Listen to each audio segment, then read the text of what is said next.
Indian association of tour operators IATO సహకారంతో రాష్ట్ర పర్యాటక అభివృద్ధిని ప్రపంచానికి పరిచయం చేస్తామని మంత్రి కందుల దుర్గేష్ అన్నారు. విశాఖలో సెప్టెంబర్ 10 నుంచి 12 వరకు 41వ ఐఏటీఓ వార్షిక సదస్సు నిర్వహించేందుకు ఆ సంస్థతో ప్రభుత్వం ఒప్పందం చేసుకుందని తెలిపారు.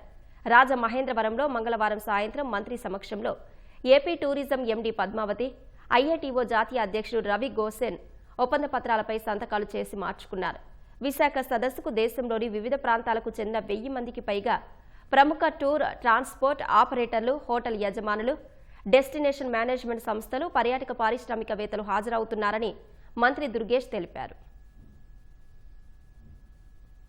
ఒక పక్కన ఏ రకంగా మన ఆంధ్రప్రదేశ్లో పర్యాటక రంగం ఉందనేటువంటి తెలియజేయడంతో పాటు ఆ టూర్ ఆపరేటర్స్ ఒక 1000 మంది ఇందులో పార్టిసిపేట్ చేసే అవకాశం ఉంది.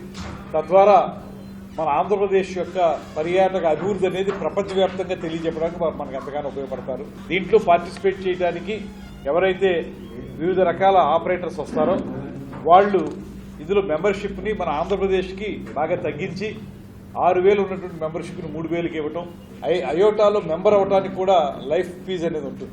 అది కూడా ఆంధ్రప్రదేశ్ చెందిన వాళ్ళకి వాళ్ళు ఫ్రీగానే ఇస్తున్నారు సార్. వీళ్ళు మనకి అయోటా ద్వారా మనకు ఉపయోగపడేది ఏంటంటే ఆంధ్రప్రదేశ్లో ఇంత ప్రకృతి సౌందర్యం ఉంది, లేకపోతే ఇన్ని పిలిగ్రిమ్స్ ఏరియాలు ఉన్నాయి, పిలిగ్రిమేజ్కి ఉపయోగపడేటువంటి ఏరియాస్ ఉన్నాయి.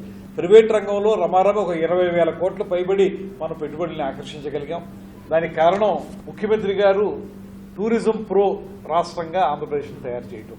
దానివల్ల ఈ సదస్సుకి చాలా విలువ ఉంది. ఈ విలువని కాపాడుకునే విధంగా మనం కార్యక్రమాన్ని నిర్వహిస్తున్నాం.